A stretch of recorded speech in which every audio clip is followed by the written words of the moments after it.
So in this first lesson, I'd like to talk briefly about the objectives for the project. So this course is all about high resolution studio rendering. So we're going to be producing a high resolution render of this bicycle model here. Now when I say high resolution, I mean more than 10,000 pixels across. And this is around 80 megapixels when we relate it back to real life photography. So typically medium format studio camera would take an 80 megapixel image. So that's what we're going to try and aim for in our render. So before we do anything, we need to set up a couple of things. And those are, first of all, make sure that 3D Studio Max and V-Ray are running in linear workflow mode. So let's go and do that first.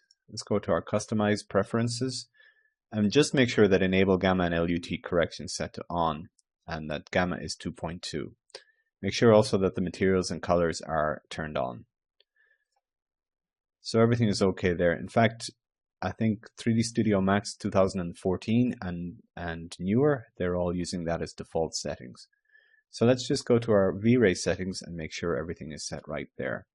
First of all, make sure that V-Ray is set up as our production render, which it is here already, but also make sure that the active shade render is set to V-Ray real-time. Okay. The next thing we're going to look at is the model. Now, since this is primarily a rendering course, I'm not really going to talk that much about the model, but just to highlight a few details. Because we're going to be rendering at 10,000 pixels, obviously the model is going to have to be very good, and then particularly so in edges.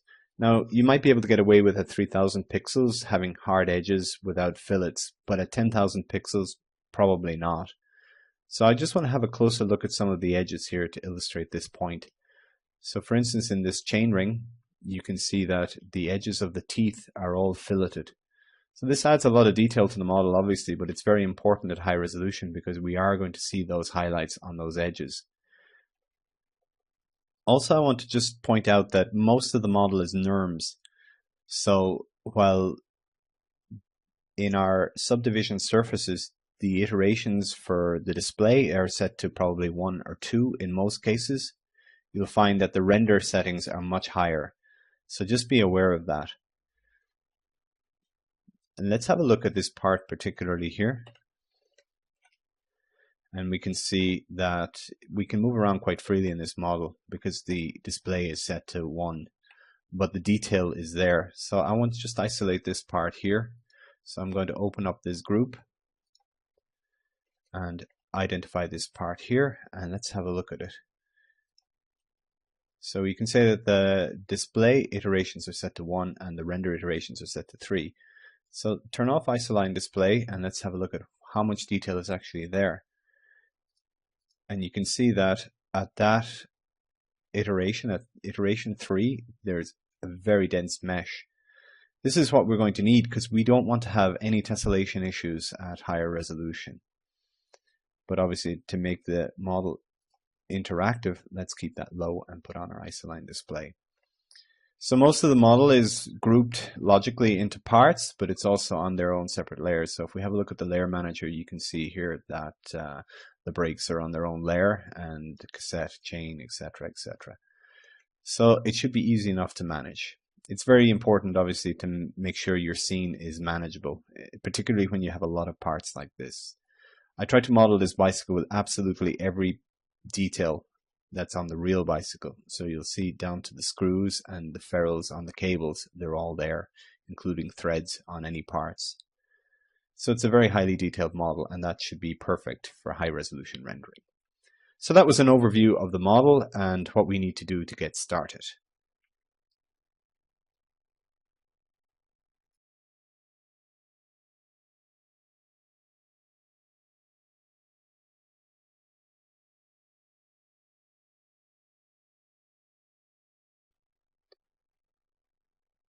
So in this lesson, we're going to quickly set up our studio environment. So for that, we're going to need a backdrop, a camera, and then I'm going to apply a V-Ray shader to everything. This will get us into a good position to start doing our lighting design. So first of all, let's go to the layer manager. We'll turn on these layers here, and there's a backdrop layer there. Just turn it on. And I've already put a studio environment in there. So it's a very typical studio backdrop. So now let's go and create our camera. So in the top view, let's go to our create and then cameras, and let's select our V-Ray cameras and create a V-Ray physical camera. Now the standard V-Ray physical camera has a 40mm focal length. It's a bit wide angled for me, so I'm going to select 70 here. So that gives us a little bit narrower angle of view, so there's less perspective in the view. So then we just set up our view, and for this I'm just going to get a fairly front view, turn it a little bit so it's a little bit more interesting, and then let's see a little bit more of those top surfaces there. Okay, so that's more or less right, and let's center it in the view. Here I'm going to just turn on my show safe frame so I know what's inside the view. Let's zoom out slightly. Okay, that seems good. So now I want to assign a shader. So let's open up the slate and let's create a new V-Ray material. So I'm going to select all of my objects in the scene and I'm going to assign this material. So under display here, I'm going to just show shaded as material color. Okay, so that's everything set up. That gives us a good position now to start doing our lighting design. There's no lights in the scene as yet, so if I render this now, it would be completely black. But it's a great place to start for doing lighting, particularly studio-based lighting.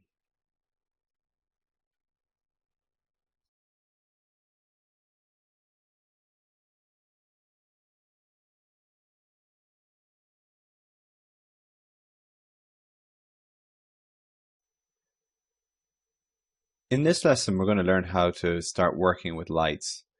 Now, before dealing with our more complex scene, I'm just going to outline a few concepts using this simple scene here.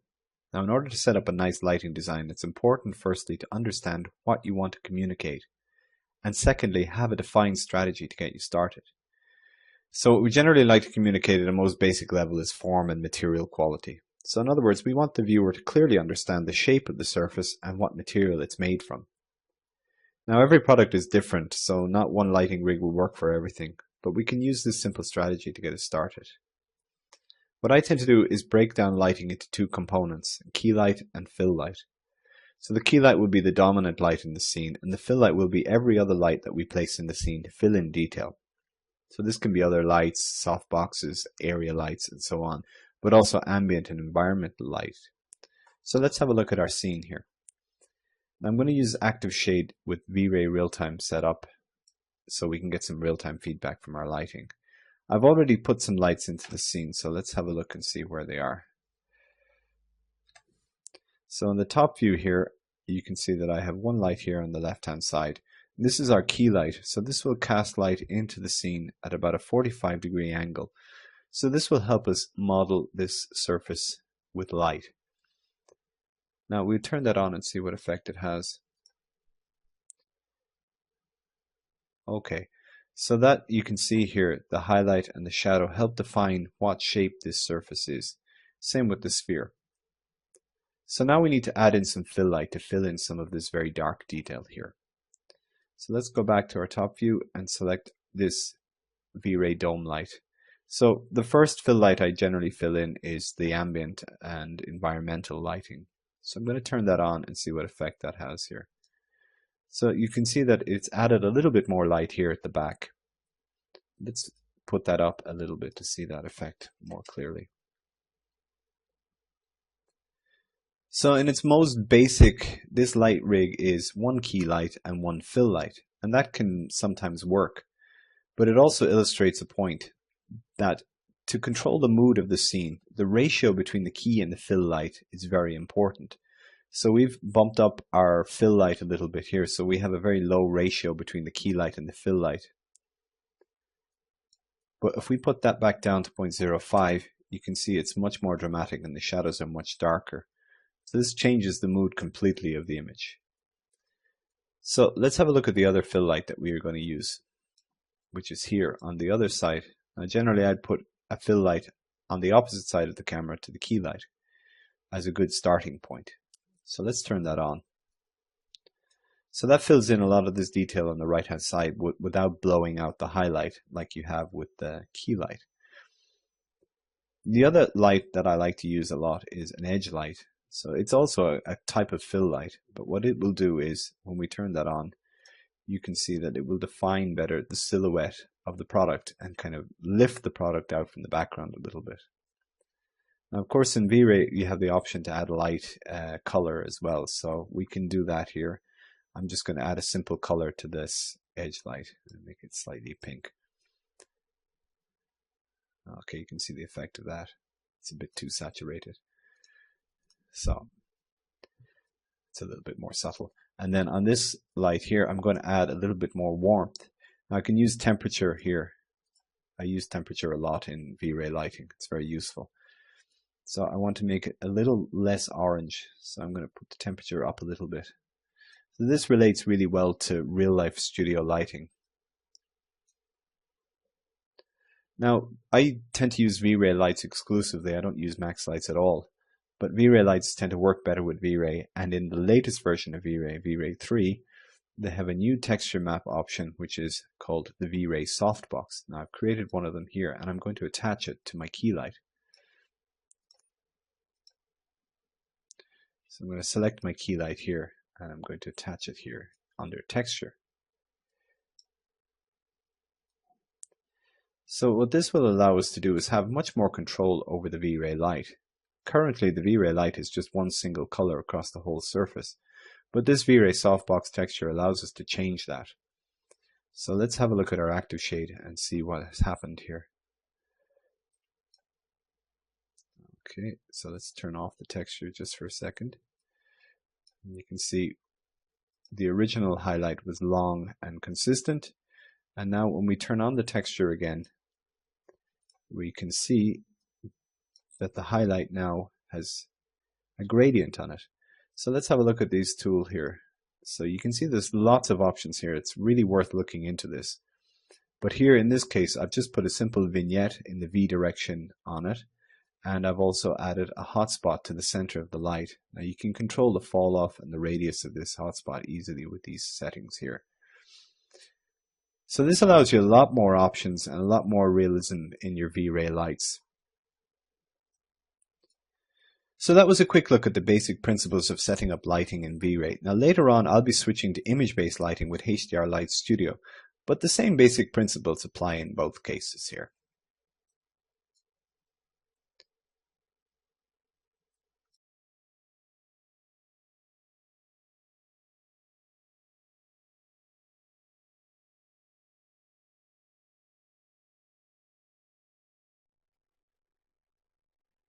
In this lesson, we're going to learn how to set up our real-time workflow for lighting. So here we are with our model again. Now for real-time rendering, this model probably is going to be a bit heavy, so let's turn off some of that detail. We're going to try and turn off all of the small surfaces and keep all of the principal surfaces. So they should be just enough to block in our lighting. Now the first thing we need to do is set up the active shade. So let's go to our render setup. And down here we're going to select active shade mode, and then we'll set the image size to be correct first, and then in this tab here we're going to set the depth to be 2 and 2 just to speed up our rendering a little bit. Now this scene already had a lot of complex shaders that often assign an override material here, so I could work with a very simple shader while I'm doing my lighting. But since there's only one shader in this scene already, we're okay there, and I'll turn off these warnings again.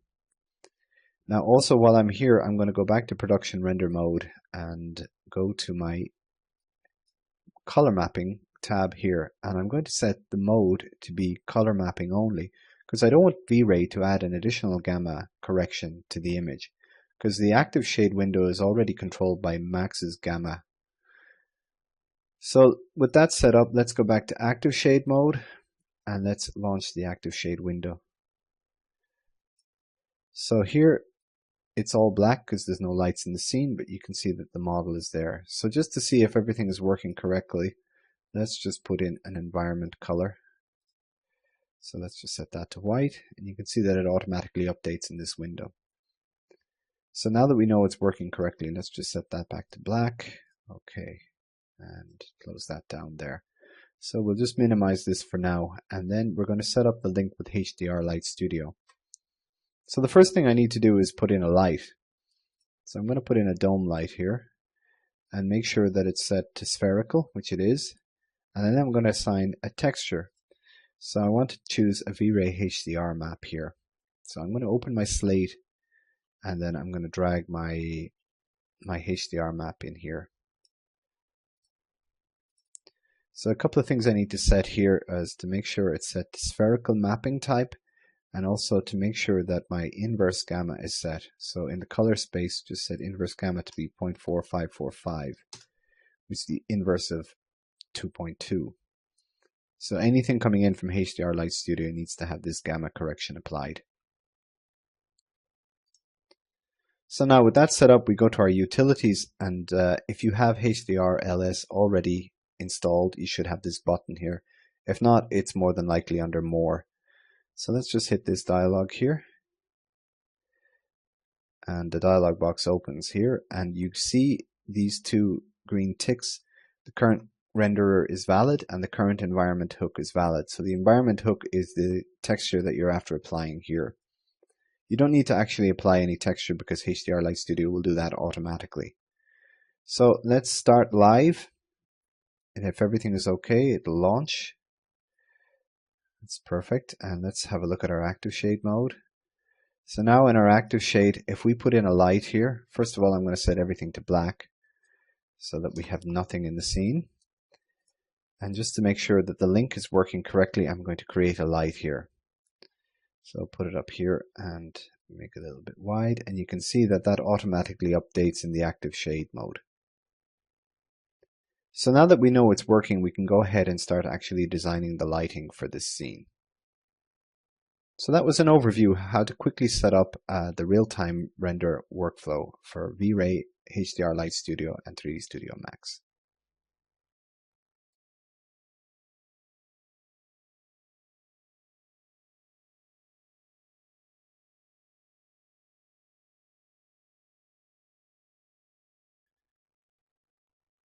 In this lesson, we're going to start working with HDR Light Studio. Now we already have it working with Active Shade, and we're going to continue to use that. But I want to have a quick look at the interface. So we can create our lights up here. Now we can create different types of lights. So the type of light I've already created here is a standard HDR light. And it has lots of controls, and we can see them down here. So you can control the intensity and also the shape and position of this highlight, and also the fall off. So we have lots of control over that type of light. And here we have our position and color blending modes, and we can add color to it and so on. Now we can also create a different type of light, which is picture light. And this is based on HDR images, and we can put them in here, all of these different types. And let's select the softbox, which is a typical studio light. So we don't have exactly the same amount of control over that, but we can still control the intensity, and we get very realistic reflections. We can also add color and gradient to it here. And here, of course, we can control the width and the height and the rotation. So those are the main type of lights. And then we can control the background here. So you can put in a HDR of your own if you'd like, or you can use a gradient or a solid color. But a very important feature of HDR Light Studio is Live Light. And in the newer versions, this allows you to connect your model from 3D Max into HDR Light Studio. So we're going to do that because it'll help us quickly set up our lighting and also help us to position the lights correctly. So if I turn on Live Light here, what I get is a standard teapot model. Let's just move this here aside. So we see we have a standard teapot model there. But we want our model in there because the teapot's not going to be much good to us. However, let me just point out a few issues here. So we can use this here, these brushes, to position our highlights on the model. So I'm going to turn off this box light here so we just have one light in the scene. So I'll select my softbox again. Now I want to have this softbox reflect on the top of it here. So if I want it very specifically here, I can use this reflection brush to align it. And that aligns it very well. And we can also change our material here so we can have different previews of different materials. So basically you have gloss, satin, and metallic. And we can also preview our illumination, and we can do a combined render here. So we're more interested in reflection just for now, so let's put it back there. So let's go back to our model in 3D Max and see if we can get the model in here. Now, one of the issues with Live Light is that you can't export a model with NURMS. And also you can't use a V-Ray camera. So we're going to address those two issues first. So let's go here and let's switch to a perspective view and then hit Control-C to create a camera from that view. And then what we need to do now is select our camera, and let's select a few surfaces here to export. So let's just export the bicycle frame for now and see. So let's go back to our dialog box there, and we want to select this button down here, Sync Render View to Live Light. And this will send the camera and this piece of geometry over to HDR Light Studio. So let's click on that. It'll bring up this other dialog box here. Now let's select on Selected Only and then hit Sync to Live Light. So this might take a couple of seconds to do depending on the density of the model. So here it comes. So now we have our bicycle frame in Live Light.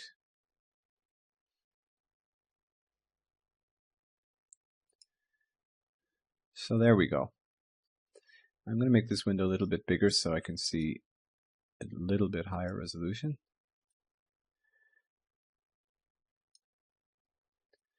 So here now we can place our light, and we can use our reflection brush here to quickly place highlights on the model.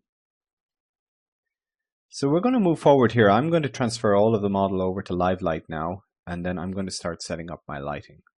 But this was just a quick overview on how to set up and use HDR Light Studio.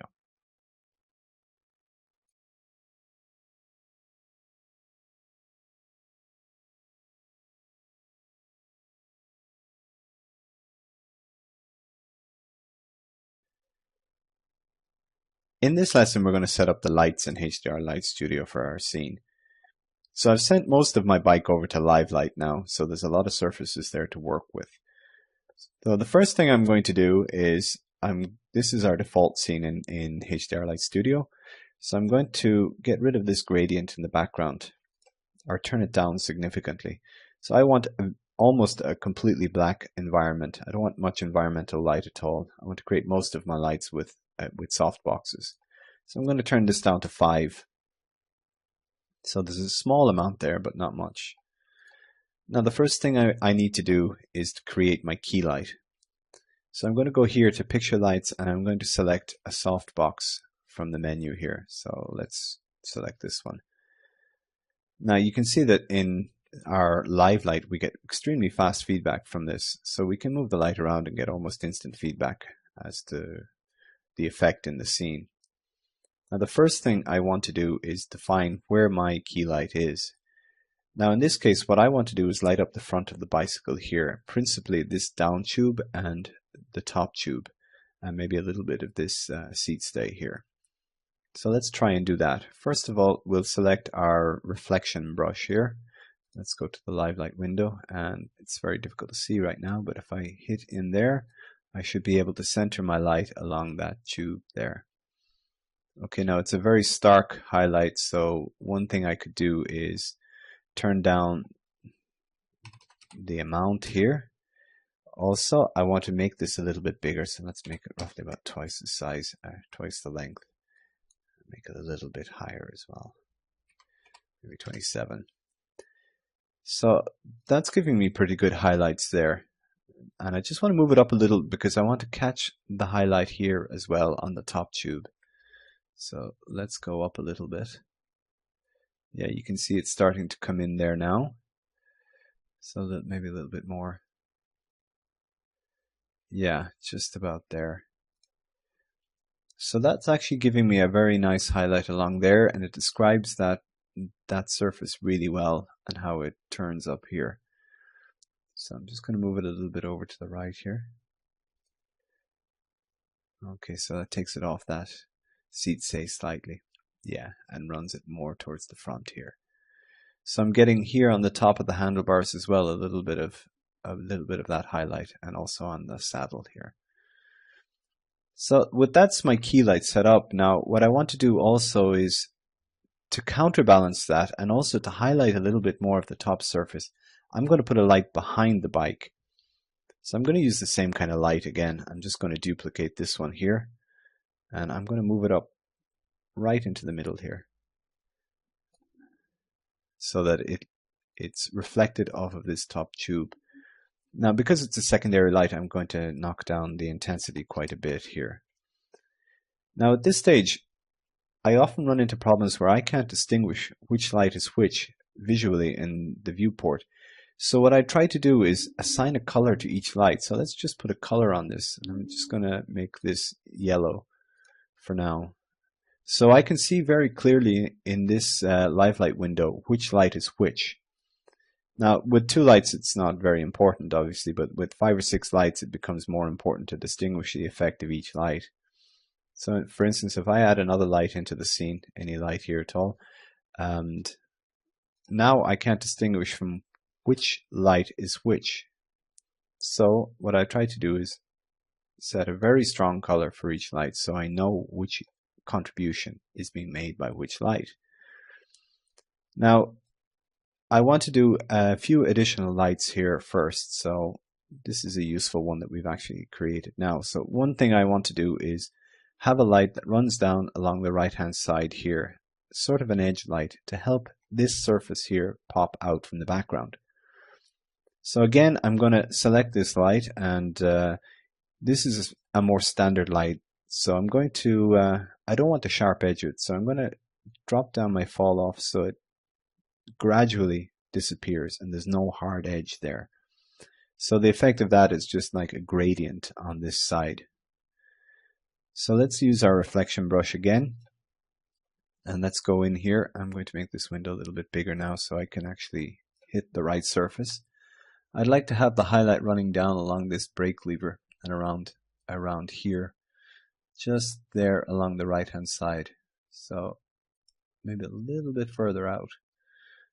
So that's pretty nice actually, and that gives us a nice little edge light here, along the seat tube and along the wheels. So that's very nice, and I'm going to turn down the intensity a bit because that is a bit hot. So let's turn that to be about 100. So we only want a slight light there, actually maybe a little bit more, make that 150. Okay, and then also along the other side, there's this surface here just behind the seat that I want to have a little bit of light on. So what I'm going to do is I'm going to duplicate this light that I'm just after creating here, and I'll move it over using my reflection brush again. So I'm just going to use that here, and that's targeted that surface really nicely.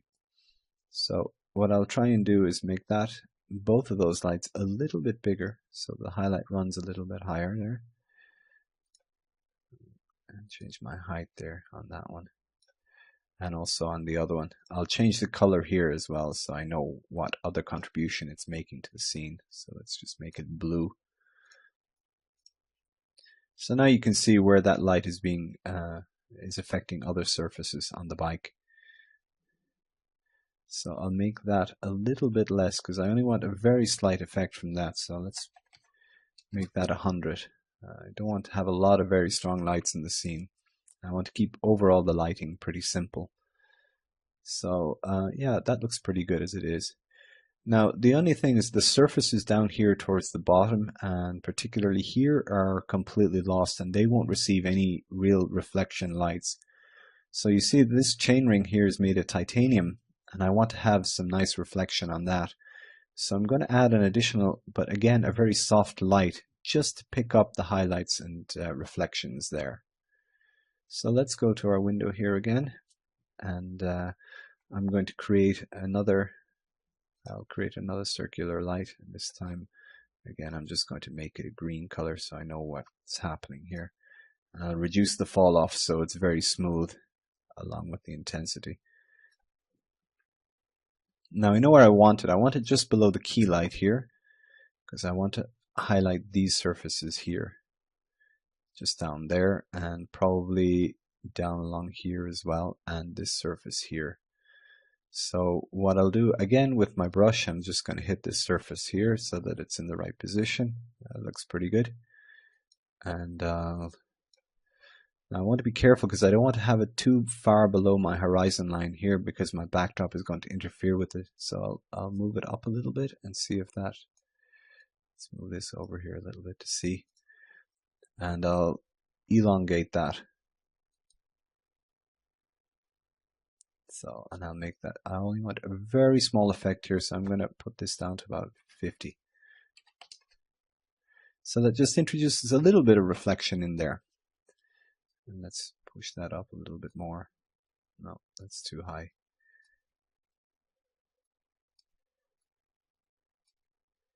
So there we go. And now it also helps define the bottom surface here. So if I now just get rid of all of these colors, I'm pretty happy with that light layout as it is. So the only thing is this light here is a little bit too strong. So let's go back and turn down a little bit more this light. Let's hit 25. And let's see how that is.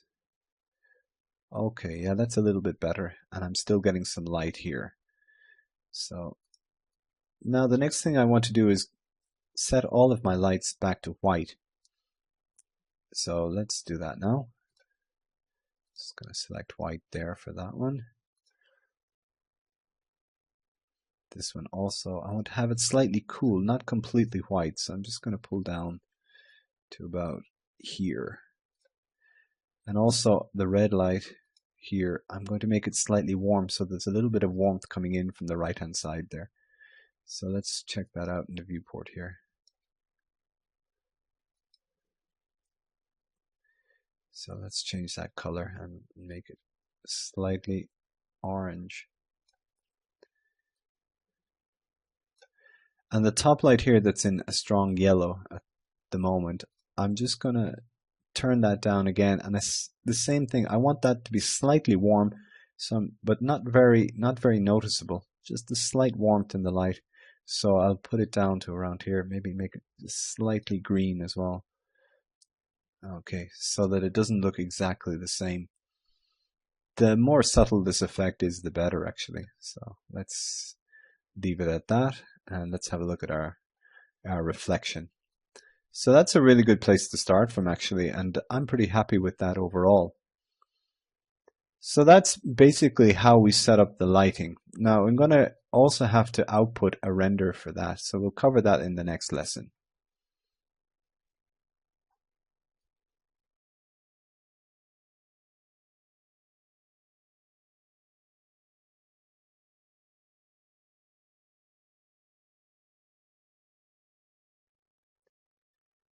In this lesson, we'll look at finalizing our HDRI and getting it back into Max and V-Ray for rendering.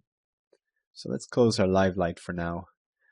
Now at this point, it's a good idea to save your work here as well. And although it's saved as part of your Max file as well, it's a really good idea to save the project as an independent file. Because if you wanted to do any adjustments or re-rendering to the HDRI, you can easily just open HDRI Studio and do it there, rather than having to go back through Max again. So let's go to our render dialog box here. Now there's a few options we need to be aware of here, and obviously the size is very important. For now, because we're only going to be doing test rendering, we're going to keep it at 3000 by 1500. But later on, for the full high-res render, we may come back and render this at around 10,000 by 5,000. Okay, so let's set it back there now. The other very important thing here is the host. So you see in the window here, the positions of the lights look slightly different to how they are there. And that's because Max, for some reason, turns the HDR 90 degrees. Now, we need to set that to 3ds Max. If we look at these options here and set it to live light, for instance, it gives us exactly what we have in the window here. So let's make sure that's set to 3ds Max and make sure our renderer is set to V-Ray. And that will also turn it a little bit more. Okay, so we can render that out now as a HDR file, and I've already put a name in here. I'm going to call it studio.hdr, and I'm going to render that. So it shouldn't take that long to render. It's pretty small and there's not that many lights in it. So what it's going to do now is it's going to automatically update Max with this file. So if we go back to Max now and we open up our slate, and here where our HDRI is, you can see that this file now is called studio.hdr, and it's no longer a temporary file. So with that set up, we're good to go. But first I want to have a look quickly at the active shade to make sure that the HDRI is working. And indeed it is. You can see that the reflections are exactly as they were in live light. So let's go back there and see that.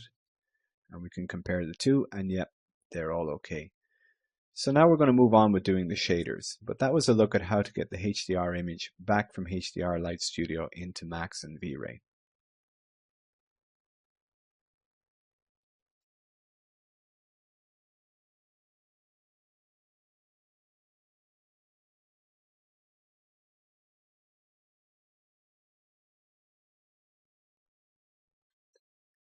In this lesson, I'm going to set up V-Ray so we can start to build our shaders. Now I've gone back to a previous version of my model with NURMS because HDR Light Studio converted all of my model to editable polys, which I didn't want. So I took a step back and then I imported the HDR into this scene and attached it to this light. So now we're ready to start actually doing some test rendering and building some shaders. But before we do that, we want to set up our testing environment. So for that, we're going to need the active shade mode, which we've already set up, and it's going to be exactly the same as before. And then also the production renderer. So now I'm going to set up my production render settings for testing. So let's go to our render setup here. I'm just going to set it to be fairly small so we can work pretty quickly. And in the V-Ray tab, I'm going to use adaptive as my image sampler, which is the DMC sampler. So these settings I'm going to leave exactly as they are standard, and I'm going to turn off my image filter. I don't want that. And then my adaptive image sampler I'm going to set to 1/100, and I'm going to turn off my use DMC sampler threshold here and set it to be 0.02. Now this will have a lot of noise in the image, but it will render relatively fast, so that's good for testing. Later on we can refine those values. Now this value here, 1/100, is pretty much the V-Ray universal settings as laid out by Vlado on the Chaos Group forums. And it's actually very useful, and in version 3 even more so. And it tends to solve all of the problems and be very easy to manage. So there's not a lot of optimization and not a lot of work to do in getting very good results. But since we're only testing here, I'm not going to talk too much about that just yet. The other thing is GI. And I'm going to set very simple GI. I'm going to use a radiance map and light cache, and pretty much standard values here. Again, I'm just going to use a low default and the default values for light cache. So I just want to make sure my show calculation phase is on so I can see quickly what's going on as I render. Now I've rendered a version of this already, and let's have a look at the V-Ray frame buffer, and you can see that the HDR that we outputted has done a pretty good job. It's very nice diffused lighting here, nice soft shadows, and plenty of directionality in the light, so it's not very washed out. Here you note that I have the display RGB or sRGB space turned on, so because I didn't set my color space here in the render globals. So I have still set color mapping only. That's because I want to use active shade along with the production renderer, so I set them both to the same, and then I adjust the V-Ray frame buffer with this button here. So also on top of that, I'm going to render out a couple of elements. So you'll see here I have V-Ray global illumination element and V-Ray reflection active. So if in my render globals, I'll open these up here, and in the render elements tab I have these turned on. So they'll be useful later on to look at details and to see how my shaders react to both diffuse and reflection lights. I find it's often very useful to isolate particularly reflection passes, because I tend to use the reflection passes a lot in post-production. So that's our environment set up, and just want to check again on the active shade render to make sure that that's set up correctly and that we're getting the same result in both. So here we should get very soon something very similar to the production render, and definitely of the same tone. So that will clean up in in a few iterations and should give us exactly the same result as here.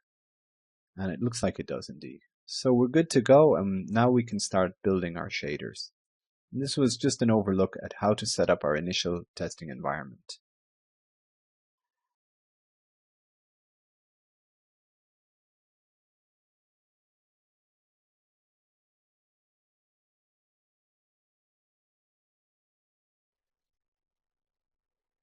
In this lesson, I'm going to talk briefly about the requirements for texture maps on this. Now, this bike has a lot of graphics and stickers on it, so with a lot of small details. So I'm going to have to create extremely large texture maps. But I do want to keep them reasonable as well, because the bigger the texture map, the bigger problems I'm going to have with memory later on. So what I'm going to do is I'm going to take each individual item here and kind of approximate how much I'm going to take up on the final image. So for instance, if the final image size is 10,000 pixels, then my bicycle frame here, each of these tubes is going to take about 1/3 of that, which is about 3,000 pixels. So when I go back to my texture map here, which is open in Photoshop, and I'll overlay my UVs on top of it here. So this is the down tube here. So that piece is going to have to be around 3,000 pixels wide. And if I turn on my ruler here, and I'll set this to pixels. So it's going from like 3,500 over to 7,500. So that's about 4,000 pixels. So that's going to work, and I'm not going to get any pixelization of the texture maps when I render that at large resolution. Now this is the bike frame texture as a whole, and the whole square frame here is 8K, which is quite large obviously, but there's not that many large textures in the scene, so mostly I'm going to be able to keep them around 4K or 3K, and smaller parts will be about 2K. Now in this texture itself here, I've pretty much made everything with shapes, and all of the text was created in Illustrator, so it can be brought back in again here and rescaled. So if I do need a larger texture in the future, or if I turn out a higher res render at the end, or if I'm having any issues with pixelization in the image, I can come back here and resize this very effectively without losing any detail. So for instance, here in my down tube, all of these shapes here are paths. So I can very effectively change that. And these shapes here, even though I've rasterized them to change their shape slightly, they're all available to me as paths, so I can quickly resize this texture without losing too much detail. Now, I've already created all of the textures for this scene, so I'm not going to be really concentrating a lot of time on texture creation. So they're all there already, and mostly are diffuse and reflection maps and bump maps. So that's what we're going to need predominantly for this. So for instance, in the frame and fork here, we have a color map. Let's just have a look at that close up, and you can see that the real size of that texture there is quite large. We can focus in on this area here, and there's plenty of nice sharp detail there. And on top of the diffuse map, I have a glossy map. So for the main bicycle frame, my idea is to produce a frame that has varying degrees of glossiness on it. So it has, where it's white here, it has a clear coat, high gloss finish. Where it's gray, it has a satin finish, and where it's medium gray, it has somewhere in between. So I'm going to go for some interesting paint effects on this. And then also we have all of our other parts, and for instance, for a lot of the components, I'm going to have vinyl graphics on top of it with carbon fiber underneath. So what I'll have is my color map here, and I'll have a mask to mask that out. And they're all quite high resolution as well, an appropriate size for the render. So when I go back to my 3D, now I can start to build my shaders and bring in my texture maps. So that was an overlook at what we're going to need in terms of resolution for textures for our final render.